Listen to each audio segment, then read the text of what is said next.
Bien, je suis content d'accueillir notre député Pierre qui est ici parmi nous, qui est déjà venu hier avec la journée des agriculteurs et qui revient aujourd'hui à la journée grand public.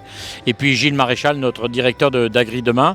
Donc Pierre, je voulais avoir tes premières impressions sur notre journée, sur notre initiative des journées nationales de l'agriculture. Je pense que pour une première édition, c'est une édition qui est réussite. D'abord parce que le public a répondu au rendez-vous, malgré les circonstances climatiques qui n'étaient pas en la faveur. Et pour autant, on a eu du monde qui est venu sur le territoire. Et surtout, ce qui est important, c'est que ce ne sont pas forcément des personnes qui sont trop dans le milieu agricole. Et donc, ce qui permet justement de faire l'interface avec vous, professionnels du monde agricole. Je pense que c'est vraiment une première édition qui a du sens pour justement communiquer au-delà on va dire des personnes auxquelles vous avez l'habitude de côtoyer et toucher le grand public sur cette journée nationale de l'agriculture. Effectivement, je pense que c'est exactement l'objectif des Journées nationales de l'agriculture. Je pense que Gilles, qui a l'initiative avec Agri Demain de ces journées, peut nous rappeler les objectifs et je pense qu'ils sont réussis. Non, moi François, je voulais d'abord te remercier parce que si les objectifs sont remplis, c'est grâce à des gens comme toi. Parce qu'il y a 1000 sites comme ça qui ont ouvert dans la France entière.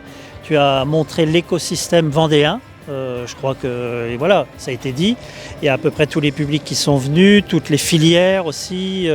Tu as montré un mini salon donc en Vendée. Donc si on n'avait que des endroits comme ça, bon, il y a eu effectivement un petit peu de problème météo, mais ça c'est pas grand-chose. Donc pour nous c'est une super réussite et on pense que donc l'année prochaine on remettra ça en mieux. Voilà, et donc la première édition s'est plutôt bien passée. Et puis je pense que ça a permis au grand public de découvrir notre matériel. Je pense qu'on a aussi voulu combler ce fossé qui existe dans la communication entre la société et puis nous les agriculteurs. Et on a voulu montrer en fait à chaque matériel comment c'était il y a 40 ans quand j'ai débuté ma carrière et comment c'est aujourd'hui. Et je voulais avoir un peu ton impression Pierre par rapport à cette évolution. On a de la technologie quand même, hein. Bien sûr, il y a de la technologie parce que aussi on demande de plus en plus d'exigences environnementales et forcément c'est l'outil technologique qui vient justement appuyer sur cette exigence qui est en fait une exigence d'abord de qualité de produits, nutritionnelle, de production également. Et donc on voit là aussi toute l'importance que ça a de pouvoir s'équiper davantage parce que derrière c'est forcément le produit de qualité qui en ressort.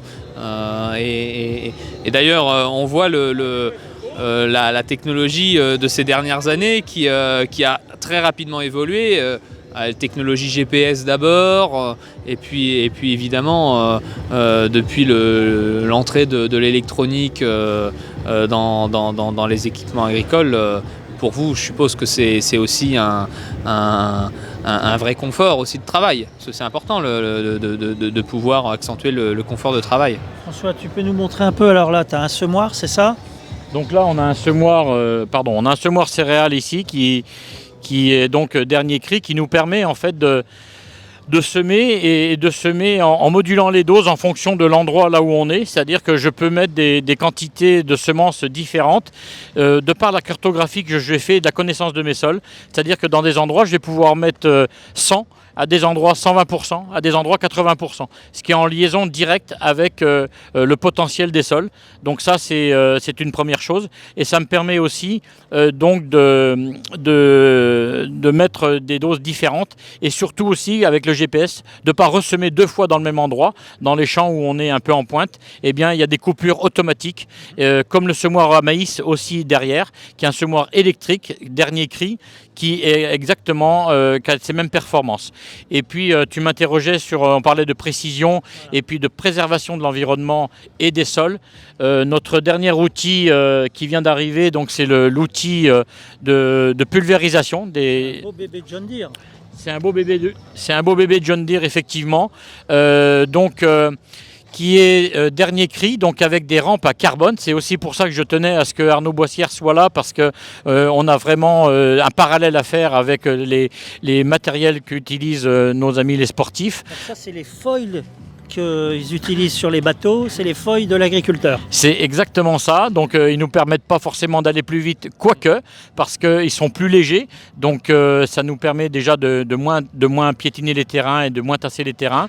On a effectivement aussi une résistance, comme sur les bateaux, 6 fois plus que l'acier. Donc on a aussi ça qui est comme avantage.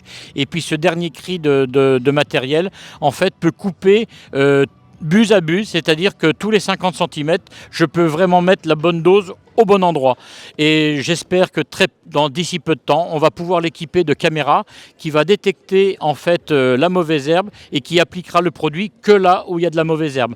Pas là où il n'y a pas de mauvaise herbe, par exemple, à traiter. Et aussi dans l'avenir, mais très vite, parce que quand on parle de technologie et de puissance de l'informatique, eh bien très vite, on va pouvoir aussi mettre le produit pour les protections des maladies, vraiment que là où il y a de la maladie.